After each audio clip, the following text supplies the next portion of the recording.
Film dibuka dengan diperlihatkannya kemunculan agen Kim. Dia diperkenalkan sebagai seorang pria paruh baya yang bekerja sebagai pegawai bank kecil. Pada saat ia pulang terlihat seorang pemuda membawa mobil ugal-ugalan sampai akhirnya Kim tertabrak, namun sekelompok pemuda tersebut malah meminta ganti rugi atas perbuatan Kim.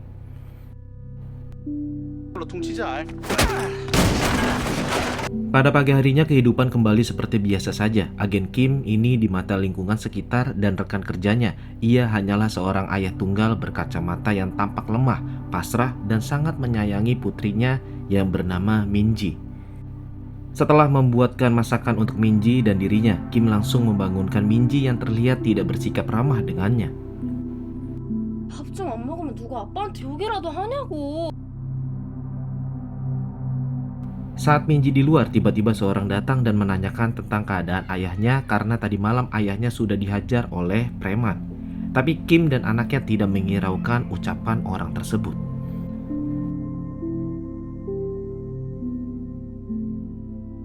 Setibanya di kantor dan di sekolah, mereka berdua seperti biasa melakukan aktivitas seperti biasanya.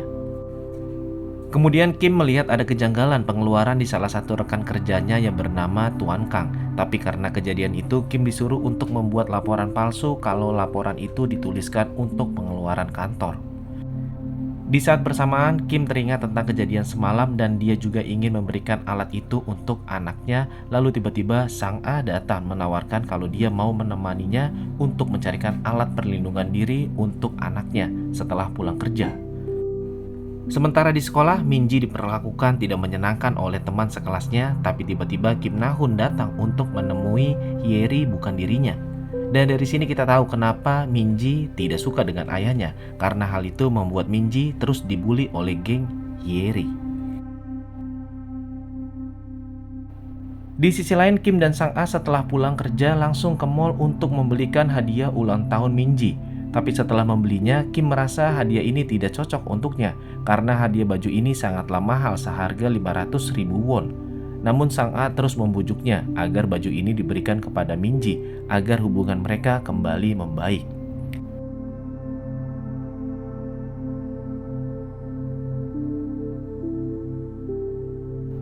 Setelah pulang, Minji malah mengatakan kalau mulai sekarang ayahnya tidak boleh mencuci baju bersamaan dengan bajunya karena itu membuat baju miliknya bau seperti dirinya.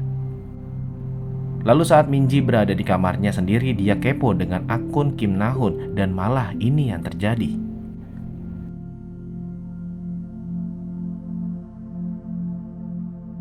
Singkat waktu di sekolah, Minji lagi dan lagi mendapatkan perilaku yang tidak menyenangkan karena baju olahraganya dibuang di tong sampah oleh geng Hyeri. Tidak lama kemudian Kim Na-hun bertemu dengannya dan meminjamkan jaket olahraganya.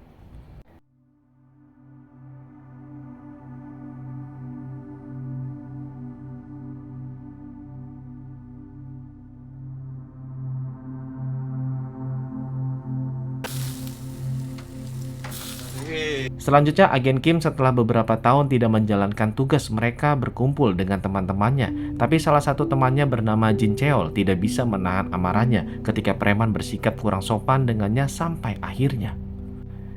Karena tidak ada yang bisa menahan kekuatan Jin Cheol, polisi pun langsung menembakkan tembakan listrik ke arah mereka.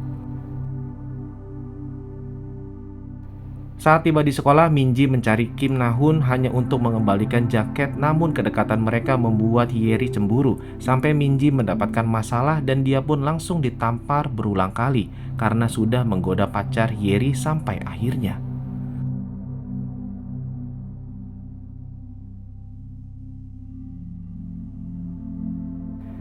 Lalu di sisi lain, Kim ditelepon oleh pihak sekolah kalau Minji sudah menyerang Hyeri secara terus-menerus. Dan ternyata Hyeri itu adalah anak dari ketua Ju, orang yang sama-sama bertangan dingin dan menyeramkan. Setibanya Kim di sekolah, dia langsung meminta maaf kepada keluarga Hyeri. Tapi Minji sangat menyesali atas perbuatan ayahnya yang tidak lagi memiliki harga diri. Di sini ketua Ju menyepakati perjanjian Kim untuk memindahkan Minji ke sekolah lain. Saat di luar, Minji sangat menyesali atas perlakuan ayahnya kalau dia tidak mempercayai dirinya kembali dan malah melakukan hal yang tidak sepantasnya ia lakukan. Minji juga berkata kalau malam ini dia ingin menginap di rumah temannya dan mengingatkan kalau ayahnya menelpon maka dia akan kabur selamanya.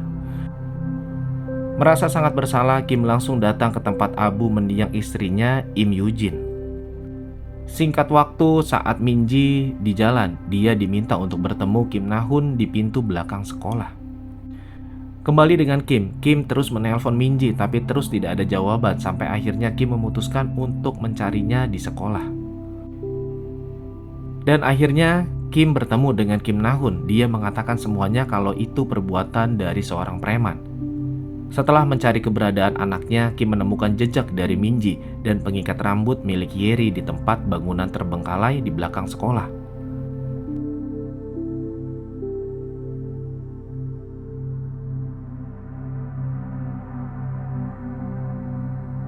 Lalu secara mengejutkan naluri membunuh Kim datang kembali dan inilah yang terjadi.